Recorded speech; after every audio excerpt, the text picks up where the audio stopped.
respecting the starter, what he has to say, and it's basically you get the same couple of lads breaking the who do all the time. But if the jockeys have confidence in the starter, there's no problem. If they lose confidence in the starter, well, they just chance. They are. It's like anybody. It's like footballers. You know how far you can go. If you say no, you're not going to go. So you can sympathise with him to a certain degree. Well, the tape being drawn back across the course. There are a number of starters at the festival this year. I think it might be Sean McDonald up there, but he clearly wasn't having it. And it could just be that he wanted a more controlled walk forward as opposed to a near gallop. This time, as it was much more controlled, and away they go for this William Hill Trophy, with the Grand National winner Comply or Die on the extreme left, the outside in the blue and green jacket. In the centre, the Sawyer, far side Ollie McGurn over fence number 1, Total Whiskey close up with Billy Vodden, and then the grey up the inside, Lac Dudel, followed by Dear VA, Idapé and Possol. Midfield runners include Golden Flight, Wind Instrument and Wichita Lineman towards the running rail. Simon is next from Nenuphar, Collonges and Colleen All-In, and they're tracked by fundamentalist Maljimar as they clear fence number 2. Further back, Reveille, Millennium Royal, who's bound to be held up for a late run. Patsy Hall and Hotwell gets early reminders in last place as they turn into the back straight. And the Sawyer, who made most of the running to win here earlier in the season, from Ollie McGurn. Billy Vodden is third towards the outside, with Comply or Die towards the outer as well.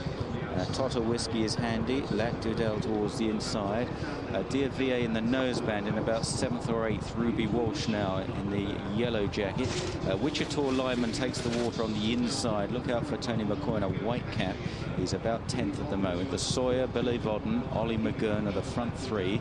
Comply or Die out wide, then Totter Whiskey, Idapé and Lac Dudel. Wind Instrument is back in the field. Fundamentalist was a bit slow at that one, as they now continue towards another plain fence. The Sawyer, Billy Vodden and Ollie McGurn. Idapé jumps up well into 4th, followed by Totter Whiskey, Comply or Die and Lac Dudel. Then Dear VA with Golden Flight, the white-faced Wind Instrument to the outside. With the white face up the inside, that is Wichita Lineman, followed by Simon in a maroon jacket. Nenuphar Collonges is wide of Simon, then Possol further back with Reveille as they jump the open ditch going up the hill. Maljimar is still towards the rear of the field, and also at the back Millennium Royal. Patsy Hall is now last of all. Hotwell has passed just a couple, and Fundamentalist remains in the rear division as well. Swinging left-handed at the top of the hill on this first circuit, and racing down towards fences 8 and 9. The Sawyer on the right from Ollie McGurn. In the headgear is Billy Vodden. Wide of Billy Vodden is Comply or Die in the green sleeves. In the centre in the noseband, Totter Whiskey, followed by Idapé out wide, Wind Instrument, then Dear VA, Lac Dudel the grey. Wichita Lineman is further back from Simon and Possol. Trailing at this stage is Patsy Hall in last place. Wichita Lineman going off the 5-1 favourite in the hands of the champion jockey. Going down to the next, and the Sawyer rises just ahead of Billy Vodden there. A mistake from Wind Instrument, but Wichita Lineman more significantly made a mistake towards the inside as the weather begins to close in again here at Cheltenham. Swinging left-handed, the Sawyer, Billy Vodden, Comply or Die out wide. Comply or Die running much his best race of the season so far in the blinkers. Ollie McGurn is 4th, then Totter Whiskey, Lac Dudel and Dear VA. Wider, Idapé, Wind Instrument, Nenuphar Collonges in the green and yellow jacket wide took that well, followed by Possol. Golden Flight next, Colleen All-In, then Maljimar. 3 or 4 lengths to the ridden along Wichita Lineman. Gets a sharp reminder there from McCoy, followed by Reveille, Fundamentalist, Hotwell, Millennium Royal and Patsy Hall. Uphill to the next. This is fence number 11. They're still pretty well grouped. The Sawyer again led, but only narrowly there, to Comply or Die in 2nd. Billy Vodden got a shake of the reins on landing. Ollie McGurn round the inside, still handy. And then Totter Whiskey, Wind Instrument, Nenuphar Collonges, Dear VA and Lac Dudel up the inner, followed by Idapé in the centre with Colleen All-In as they jump the next plain fence. and all safely over that one. Patsy Hall remains at the back of the field with Millennium Royal. The water jump is next. The Sawyer, Comply or Die. Billy Vodden, hard ridden. Ollie McGurn in the maroon sleeves. Nenuphar Collonges is the one that's made ground round the outside of runners, and they're followed by Wind Instrument in the pale blue and orange jacket, who made an earlier mistake but has recovered well. They jumped the next. The Sawyer, a good fast jump there. Golden Flight blundered at that one.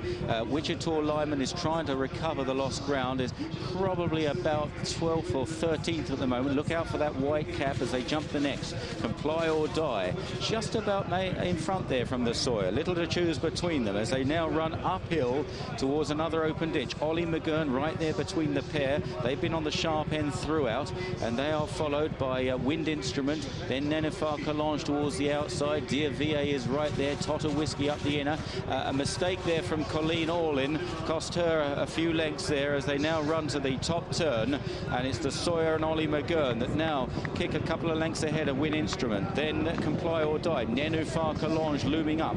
Maljimar in an orange jacket getting on terms, followed by Dear VA, and then behind these towards the inside is Colleen Allin playing catch up. Ida Pay out wide with a white face, the grey Lactudale. Wichita Lineman, McCoy still hard at work, though he does stay very well as they run down towards the third last. The Sawyer and Ollie McGurn. The Sawyer up first, just ahead of Ollie McGurn, followed by Wind Instrument in third place. Totter Whiskey up the inside. Dear VA being pushed along. Maljimar continues to close in the orange colours. Nenuphar Collonges, then out wide Comply or Die, Lactudale and Ida Pay. Here now is the second last over it. Maljimar joining in with Ollie McGurn and the Sawyer. A faller back in the field was Patsy Hall as they run round the final turn. The Sawyer holding on grimly. Maljimar the big danger on the outside, followed by Nenuphar Collonges. Ollie McGurn behind these, then Dear VA over on the far side. Wichita Lineman is finally beginning to pick up, answering McCoy's call out wide. Maljimar strikes the front over the last. A good jump there from the leader. Leads by 3 lengths to Nenuphar Collonges. Wichita Lineman back in third, then Dear VA as they run up the hill. Maljimar, he's won here at Cheltenham before. He's got 2 lengths on Nenuphar Collonges. Wichita Lineman is staying on very strongly, close to the finish, where here comes the light. He got there. Oh, what a win from Wichita Lineman, and McCoy punches the air. A most unlikely success. Where did he find it from? Wichita Lineman has snatched the race from Maljimar, with Nenuphar Collonges in third, Dear VA in fourth, then the Sawyer, Comply or Die, Lactudale. There he trailed back to Millennium Royale. This is a remarkable win from Wichita Lineman in the hands of champion jockey Tony McCoy. He never gave up. The horse is idle. He made a terrible mistake at one stage. He looked as though it had knocked him out of the race, and he's come home like a train up the hill to justify favouritism, and a great roar from the crowd as well. The 5-1 favourite. This was vintage McCoy.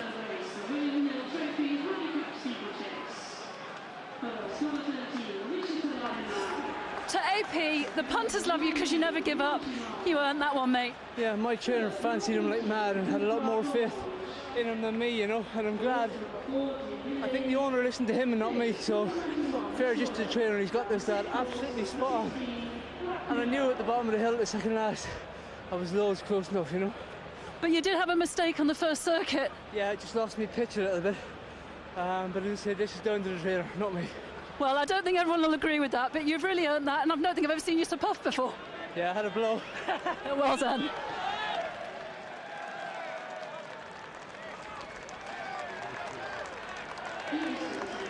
Well, the punters love AP McCoy for the simple reason he never gives up. I'd love to know what this horse traded at in running.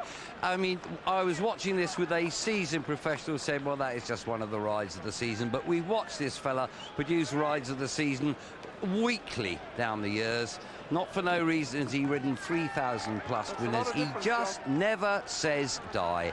And he's got the punter's bacon home, gets the jolly home in the first handicap at the Cheltenham Festival, and justifies John Joe's belief that this horse could win the race, which I must say I didn't believe. But AP, what a wonder. And just watch how the punters warmed to him coming down the horsewalk. How Oh, the crowd are loving this for AP McCoy. 7-1 with Paddy Power this morning, although there were non-runners, and returned in the end. The price-wise horse in the Racing Post, the 5-1 favourite. Listen to that!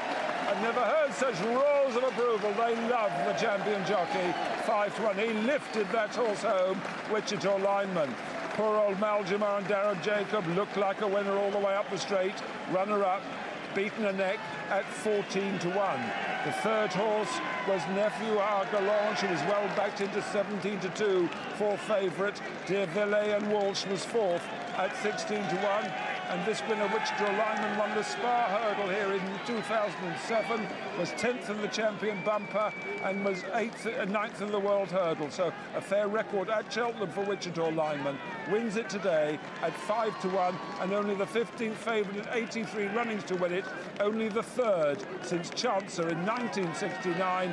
Antonin was favoured in 94, and Gay Vulcan in 1977. And no man on the planet, apart from AP McCoy, could possibly have got that Wichita Lineman home on the Exchanges female. What did it drift to there in running? Oh, Mac, even Exchange layers will be giving adulation to a man who is peerless in his sport.